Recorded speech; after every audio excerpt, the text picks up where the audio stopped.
മോഷണക്കേസിൽ മൊഴിയെടുത്ത് വിട്ടയച്ചു എന്ന പോലീസിന്റെ വിശദീകരണം തള്ളുകയാണ് കാസർഗോഡ് ആത്മഹത്യ ചെയ്ത ജസീലയുടെ കുടുംബം. ചോദ്യം ചെയ്യൽ കഴിഞ്ഞ് കരഞ്ഞുകൊണ്ടാണ് ജസീല പോലീസ് സ്റ്റേഷനിൽ നിന്ന് ഇറങ്ങി വന്നത് എന്ന് മാതാവ് മുംതാസ് പറഞ്ഞു. മാല മോഷ്ടിച്ചു എന്നാരോപിച്ച് പരാതിക്കാർ വീട്ടിൽ വന്ന് പ്രശ്നമുണ്ടാക്കിയെന്നും ജസീലയുടെ കുടുംബം ആരോപിക്കുന്നു. മരണത്തിനു മുമ്പ് ജസീല ചിത്രീകരിച്ച വീഡിയോയിൽ അയൽവാസിയായ കുടുംബത്തിനെതിരെയും പോലീസിനെതിരെയും ഗുരുതര ആരോപണങ്ങൾ ഉണ്ടായിരുന്നു. മോഷണക്കുറ്റം ആരോപിച്ചവർക്കൊപ്പം ഭർത്തൃ വീട്ടുകാർ നിന്നുവെന്നും ജസീല വെളിപ്പെടുത്തി. മജിസ്ട്രേറ്റ് രേഖപ്പെടുത്തിയ മരണമൊഴിയിലും സമാന ആരോപണങ്ങളാണുള്ളത്. എന്നാൽ മോഷണ പരാതിയിൽ മൊഴിയെടുക്കുന്ന നടപടി മാത്രമേ ഉണ്ടായിരുന്നുള്ളൂ എന്നാണ് ആദൂർ പോലീസിന്റെ വിശദീകരണം. ഇത് തള്ളിയാണ് ജസീലയുടെ കുടുംബം രംഗത്ത് വന്നത്.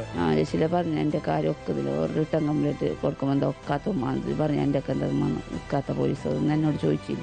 ഭർത്താവിന്റെ വീട്ടുകാർ പെങ്ങും ഈ അഫ്രീദിന്റെ ഉമ്മാവും ഭയങ്കര ഓളിയെടുത്തിനായി ഞാൻ ചെല്ലുന്ന അഫ്രീദിന്റെ ഉമ്മ ഓളൊക്കെ ആര് സപ്പോർട്ട് ഉണ്ടായിട്ട് ഓള് ചെല്ലുന്നത് ഓർ കേൾക്കുന്നില്ല. ഓറന്നെ ഇങ്ങോട്ടേക്ക് വിഷം പറയുന്നു. ജസീലയുടെ മരണത്തിൽ മോഷണക്കുറ്റം ആരോപിച്ച പരാതിക്കാരെ പോലീസ് ചോദ്യം ചെയ്യും. തുടർന്ന് ആത്മഹത്യാ പ്രേരണ കുറ്റം ചുമത്താനാണ് സാധ്യത. റിപ്പോർട്ടർ, കാസർഗോഡ്.